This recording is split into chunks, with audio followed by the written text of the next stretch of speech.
Hello friends, welcome to SSC coaching centre. दोस्तों, आज मैं आपके लिए गणित के बहुत ही इंपॉर्टेंट क्वेश्चन लेकर के आया हूं। पूरा वीडियो जरूर देखिएगा। चलिए स्टार्ट करते हैं। पहला सवाल है, 10,000 तक कितनी संख्या हैं जो 21, 35 एवं 65 से पूर्णतः विभाजित होंगी।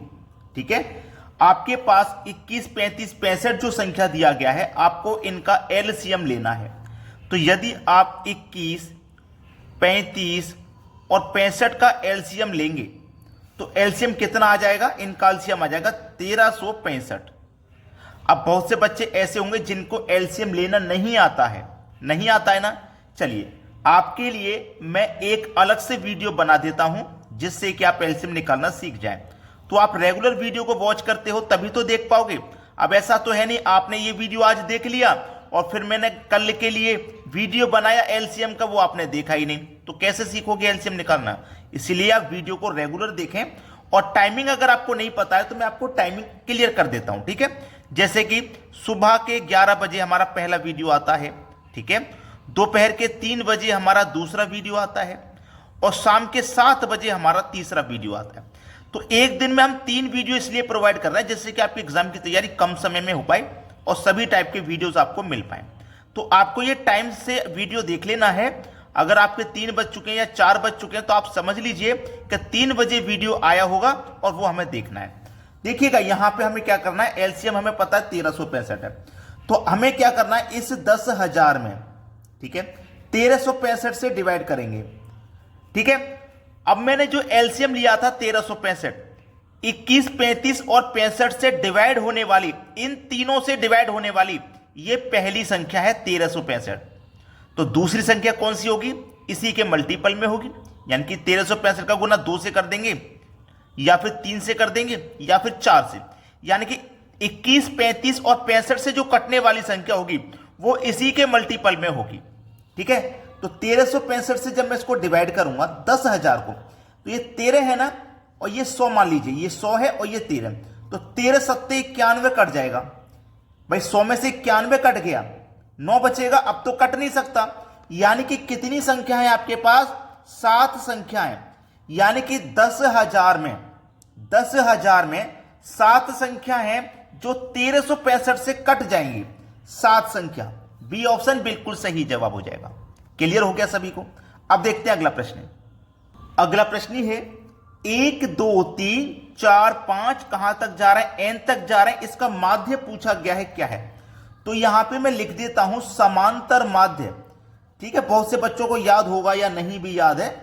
तो समांतर माध्य निकालने का फॉर्मूला होता है n+1 डिवाइडेड बाई 2।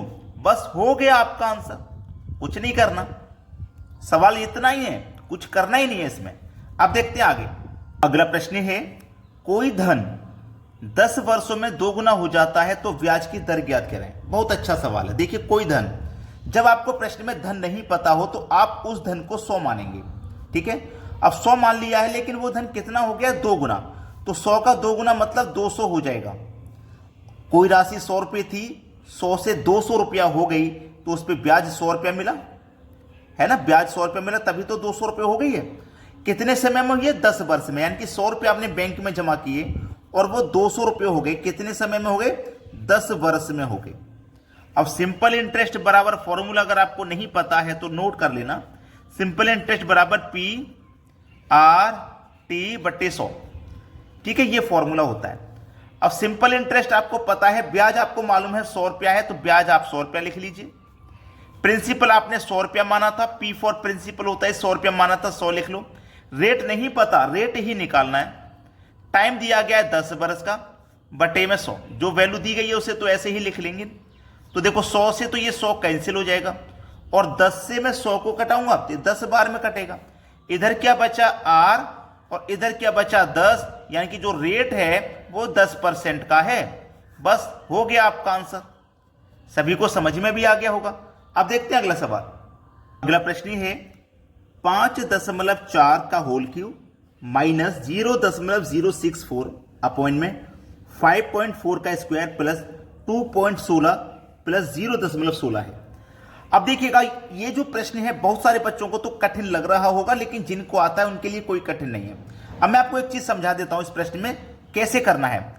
यहां पे ये क्या है, आप इसे ए क्यू मान लीजिए, ये आपका ए है और ये माइनस है और ये आपका बी है। देखो ये क्या लिख रहा है, 0.064। 0.064 का मतलब क्या है, ये 64 है। ये क्या है, 64। अब 64 क्या होता है भाई, 0.64, इसका मतलब क्या हो रहा है, यहां पे मैं लिख देता हूं 0.4 का क्यूब। देखिएगा समझ लीजिए, आपके पास 64 है, 64 क्या होता है, 4 का क्यूब ही तो होता है भाई। 64 क्या होता है, 4 का क्यूब। तो ये 64 4 का क्यूब ओपन करके दिया गया है, तो 64 की जगह में 4 का क्यूब भी तो लिख सकता हूं। अब आपके पास फॉर्मूला बन गया A cube minus B cube का।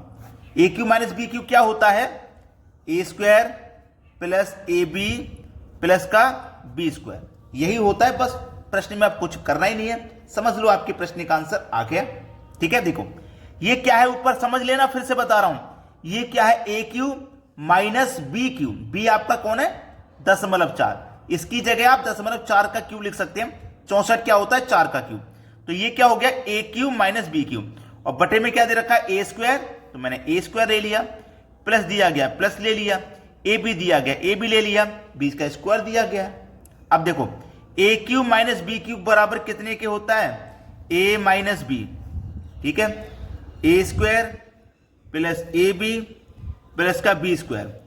ठीक है, A cube minus B cube बराबर इतना होता है और बटे में इतना दिया गया है आपको, A square plus A B plus B square. अब देखो इससे ये कैंसिल हो जाएगा, कट जाएगा, तो बचेगा क्या आपके पास, ए माइनस बी बचेगा। ए की वैल्यू कितनी है आपके पास, 5.4। ठीक है, बी की वैल्यू कितनी है आपके पास, बी की वैल्यू है, माइनस करो 0.4, बस माइनस कर देना है, आंसर आ जाएगा। चलिए 5.4 में से 0.4 माइनस करेंगे तो 5 बचेगा केवल, बस यही है आपके सवाल का बिल्कुल सही जवाब। फॉर्मूले अगर आपको याद नहीं है तो फॉर्मूले आप याद कर लीजिए। अब देखते हैं अगला सवाल। अगला प्रश्न है, 12 व्यक्ति 4 दिन में 12 झाड़ू बना सकते हैं, तो 8 व्यक्ति 8 झाड़ू कितने दिन में बना सकते हैं। ये फॉर्मूला होता है M1 D1 T1 अपॉइंट में W1 बराबर M2 D2 T2 बटे में W2। ये टाइम एंड वर्क का सवाल है और वहीं से फॉर्मूला निकल के आया। M की वैल्यू दी गई है 12 व्यक्ति, D की वैल्यू दी गई है 4 दिन, T की वैल्यू नहीं दी गई। T की वैल्यू होती है जैसे 6 घंटे प्रतिदिन काम करता है, 8 घंटे प्रतिदिन, वो T की वैल्यू नहीं दी गई, तो जो नहीं दिया गया उसे नहीं लेंगे। वर्क कितना है भाई, वर्क है 12 झाड़ू बनाने का, तो वर्क ले लिया। बाद में कितने व्यक्ति हैं, बाद में व्यक्ति हैं 8। कितने दिन की बात कर रहा है वो, D2 पूछा जा रहा है भाई, कितने दिन में बना लेंगे, D2 पूछ रहा है। वर्क कितना है, 8 झाड़ू बनाने का वर्क है, बस कर लीजिए। 8 से 8 कट जाएगा, 12 से 12 कट जाएगा, इधर बचा 4 और बराबर के इधर बचा D2। भाई कितने दिन में बना लेंगे, 4 दिन में बना लेंगे, सवाल खत्म हो गया आंसर। चलिए अब देखते हैं अगला प्रश्न। अगला प्रश्न है, 120 के कितने भाजक हैं। 120 के भाजक पूछा है उसने, तो चलिए 120 के हम भाजक पता करते हैं। 120 के भाजक, सबसे पहले 2 से डिवाइड करोगे तो 60 बार में जाएगा, फिर 2 से करोगे 30 बार में जाएगा, फिर 2 से करोगे 15 बार में जाएगा, अब 2 से नहीं जाएगा, अब 3 से करोगे 5 बार में जाएगा, अब 5 से करोगे तो 1 बार में खत्म। तो हमारे पास देखिएगा गुणनखंड निकल के आए 2 2 2। ठीक है, हमारे पास 2 कितनी बार आया है, 3 बार आया है, तो 2 की पावर में 3 कर सकता हूं। देखो मैं पहले लिख लेता हूं समझ आने के लिए, 2 आया, फिर 2 आया, फिर 2 आया गुणनखंड, फिर 3 आया, फिर 5 आया, ये गुणनखंड हमारे आए हैं। ठीक है, अब देखो 2 हमारा कितनी बार आया है, 3 बार आया। 2 हमारा कितनी बार आया भैया, 2 हमारा 3 बार आया, तो 2 की पावर 3 ले लूंगा। ठीक है, इनटू मेरे पास 3 कितनी बार आया, 1 बार, तो 3 की पावर 1 ले लूंगा।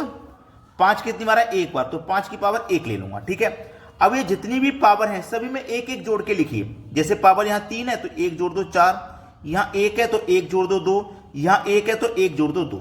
ठीक है, बस आपस में गुना कर दो, 4 दूने का 8, 8 दूने का 16, सवाल समाप्त। बस इतना ही करना होता है, इसमें जो पावर रहती है ना उसमें 1 1 जोड़ के मल्टीप्लाई कर देते हैं, आंसर आ जाता है। अब देखते हैं अगला सवाल। अगला प्रश्न है, 8 वर्ष में कोई राशि 5% की दर से 175 रुपए हो जाती है, तो राशि ज्ञात करें। बहुत अच्छा सवाल है। 8 वर्ष में कोई राशि 5% की दर से 175 रुपए हो गई। देखिएगा, 1 साल का रेट मेरा 5% है, तो 8 साल का कितना हो जाएगा पानवटे 40% हो जाएगा। कितना हो जाएगा 40% हो जाएगा। अब कोई भी राशि हो वो अपने आप में 100% होती है कि नहीं। अब हमारे 1 साल का ब्याज 5% है, तो 8 साल का कितना 40, तो जो ब्याज मिलेगा वो 100% पे ही तो मिलेगा। तो हमारे पास 100 रुपये जैसे राशि है, 100 रुपये हमारे पास राशि है, उस पर 40% मिलेगा, तो 100 में 40 जोड़ देंगे तो कितना हो जाएगा 140। 140 हो गया ना, और हमारे पास यहां कितना मिल रहा है 175 रुपये, तो 140 की वैल्यू 175 रुपया है। हमें क्या करना है 100% का मान बताना। तो कैसे बताएंगे, इस 175 में 140 से डिवाइड कर दो, 100% का मान निकालने के लिए 100 से मल्टीप्लाई कर दो। भाई ये 175 हमारा 140 का मान है, हमें निकालना है 100 का मान। कटा दीजिए, बस यहीं पे आंसर आ जाएगा। 0 से तो 0 में यहां पे कटा दूंगा, ठीक है। अब इसको मैं कटाऊंगा, 7 दूने का 14, 7 से कट जाएगा, 7 दूने का 14, 7 से कटाऊंगा मैं इसको, 7 दूने का 14, 17 में से 14 कट गया, 3 बचे के 35, 7 पंजे 35 कट जाएगा, 2 से 10 कट जाएगा 5 बार में, 25 गुने 5 हो जाएगा 125। तो हमारे पास जो 100% का मान था वो 125 रुपए था। चलिए अब देखते हैं अगला सवाल। अगला प्रश्न है, ये जो प्रश्न यहां पे सिंप्लीफिकेशन का लिखा हुआ है, इसको करने का सबसे बेस्ट मेथड है कि आप इसे पीछे से करिए। जैसे कि 16 का स्क्वायर रूट दिया गया है, तो 16 का स्क्वायर रूट कितना होता है भैया 4 होता है। जब प्लस का साइन रहेगा तो इस 4 को यहां प्लस करोगे आप, तो 12 और 4 16 हो जाएगा। अब ये जो 16 हो गया, लेकिन है तो ये स्क्वायर रूट के अंदर, तो 16 का स्क्वायर रूट क्या हो जाएगा फिर से 4, प्लस का साइन है तो प्लस कर दीजिए, ठीक है। अब 221 में 4 प्लस किया तो 225 हो जाएगा, और 225 का स्क्वायर रूट करोगे तो 15, प्लस का साइन है तो 15 जोड़ दो, 10 में जोड़ दो 15 तो 25, और 25 का स्क्वायर रूट करोगे 5, तो फाइनल आंसर इसका आ जाएगा 5। ये बिल्कुल सही जवाब है। अब यहां पे अगर आपने वीडियो को अभी तक लाइक नहीं किया तो लाइक, और शेयर नहीं किया तो भैया शेयर जरूर कर दीजिएगा। ठीक है दोस्तों, धन्यवाद।